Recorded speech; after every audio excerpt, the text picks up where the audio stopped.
El ataque con misiles iraní contra el sur de Israel dejó un saldo de cientos de heridos y causó importantes daños materiales. El primer ministro israelí Benjamin Netanyahu visitó la ciudad de Arad, que fue objeto de un ataque. Habló de una noche difícil y describió a Irán como una amenaza para el mundo entero. If you want proof that Iran endangers the entire world, the last 48 hours have given it. In the last 48 hours, Iran targeted a civilian area. They're doing that as a mass murder weapon. Luckily, no one was killed, but that's due to luck. 2 misiles iraníes que no pudieron ser interceptados cayeron sobre las ciudades de Dimona y Arad. Cerca de 200 personas, entre ellas niños, resultaron heridas. 11 de los heridos se encuentran en estado crítico. Dimona alberga un centro estratégico de investigación nuclear y se encuentra a unos 5 kilómetros del lugar del impacto. Mientras las tensiones en Oriente Medio se intensifican y la crisis energética mundial se agrava, Donald Trump ha lanzado un ultimátum al régimen iraní para que abra el estrecho de Hormuz en un plazo de 48 horas. Ha amenazado con lanzar ataques devastadores contra la infraestructura energética de Irán. En respuesta, Teherán anunció que el estrecho quedaría completamente cerrado si el presidente de Estados Unidos llevaba a cabo sus amenazas. El grupo libanés Hezbollah y las fuerzas israelíes se encuentran enzarzados en enfrentamientos continuos en la localidad de Hiam, en el sur del Líbano, según han informado ambas partes el sábado. Según Hezbollah, sus combatientes también atacaron puestos militares a lo largo de la frontera con Israel y a soldados israelíes en la localidad costera libanesa de Nakura, donde se están produciendo intensos combates.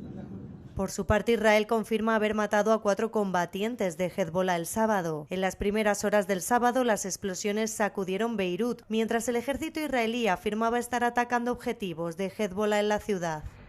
Mientras tanto, las imágenes muestran las secuelas de los ataques que destruyeron edificios y dejaron escombros en los suburbios del sur de Beirut. Esta nueva oleada de violencia se desencadenó cuando Hezbollah lanzó cohetes para vengar al asesino del líder supremo de Irán, Ali Khamenei, a manos de Israel y Estados Unidos. Israel respondió con una campaña de ataques aéreos contra zonas del Líbano que hasta el momento han dejado más de 1000 muertos y más de 1 millón de desplazados.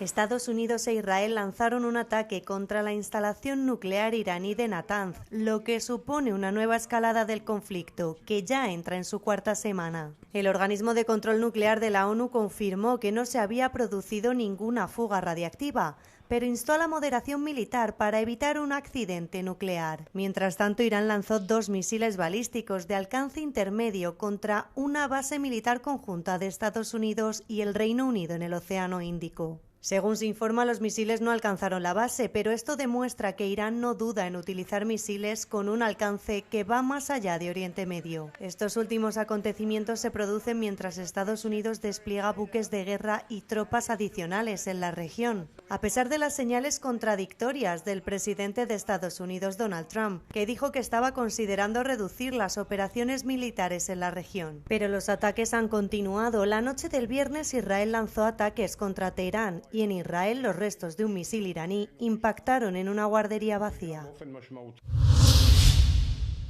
Rusia lanzó 154 drones en ataques nocturnos contra Ucrania, que afirma haber derribado 148 de ellos. En la ciudad de Zaporilla, al sureste del país, un ataque ruso mató a una pareja e hirió a sus 2 hijos de 15 y 11 años y a otras 4 personas, según la administración regional. Las Fuerzas Armadas de Ucrania afirman que 5 ataques con drones alcanzaron 4 ubicaciones y que los restos derribados cayeron en 7 lugares. Mientras tanto, el Ministerio de Defensa ruso afirma haber derribado 283 drones ucranianos durante la noche. Por su parte, Ucrania afirma haber atacado instalaciones de la refinería de petróleo rusa de Saratov. El fabricante ucraniano de drones, Skyfall, presenta su dron interceptor P-1Sun. El interés por estos drones se ha disparado recientemente, ya que han demostrado su eficacia a la hora de interceptar municiones de mayor tamaño, según un portavoz de Skyfall. Además, según sus fabricantes, son baratos de producir, fáciles de personalizar y rápidos de desplegar. Los italianos acuden a las urnas para decidir si aprueban o rechazan los cambios constitucionales que afectan al Poder Judicial. El referéndum de 2 días impulsado por la primera ministra conservadora Giorgia Meloni ha agudizado las divisiones políticas y unificado a la oposición de centroizquierda. El ministro de Interior italiano comentó que tras 5 horas de votación la participación alcanzó casi el 15%, la más alta para un referéndum de 2 días en 23 años. Meloni afirma que la reforma haría que el sistema judicial fuera más eficiente y menos politizado, pero los críticos argumentan que podría socavar la independencia judicial y aumentar la influencia política sobre los tribunales. La propuesta más controvertida sustituiría las elecciones de la mayoría de los miembros del Consejo Superior de la Magistratura, el órgano que regula la carrera de los jueces, por un sistema de sorteo. Mucha gente considera que la votación es una prueba para el gobierno de Meloni a un año de las elecciones nacionales.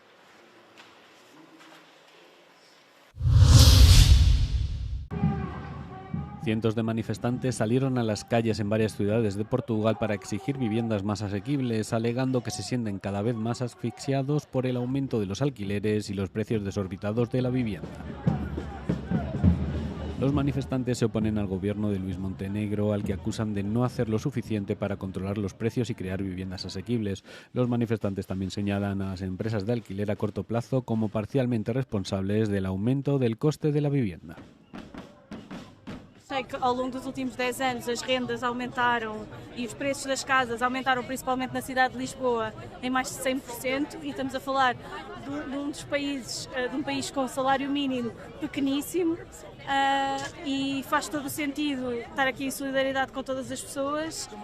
En toda Europa la gente enfrenta dificultades debido al aumento del coste de la vida y la vivienda es una de las principales preocupaciones. Lisboa es una de las ciudades europeas más afectadas en lo que respecta a la vivienda, con precios que se han disparado en los últimos años. La ciudad se ha convertido en un imán para los extranjeros procedentes de Estados Unidos y otras partes de Europa que buscan un clima más cálido, un estilo de vida relajado y una vivienda asequible.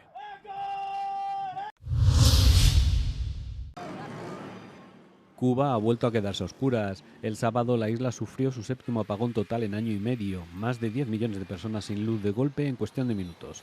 Todo empezó con una avería en una central de Camagüey y un fallo que se extendió en cascada por toda la red hasta dejar el país entero a oscuras.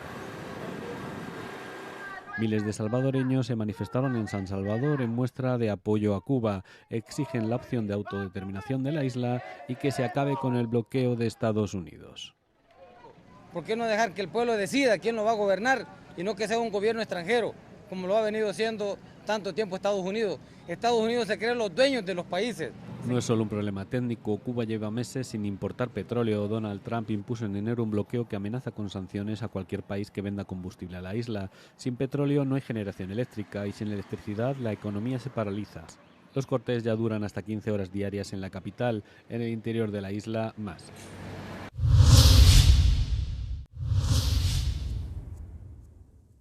Tras un año de recortes de Trump en la ayuda exterior, ¿se ha visto afectada la financiación humanitaria?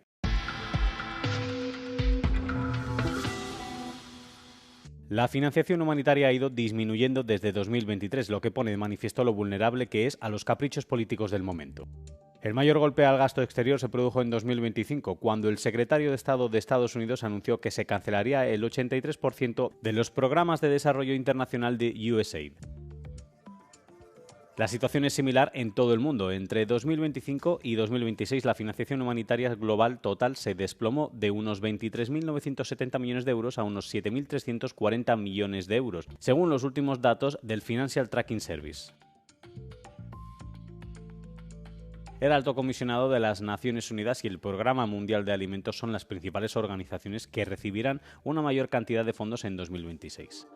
Actualmente la Unión Europea y sus Estados miembros representan más del 40% de la ayuda al desarrollo a nivel mundial, mientras que Estados Unidos representa el 28,3%.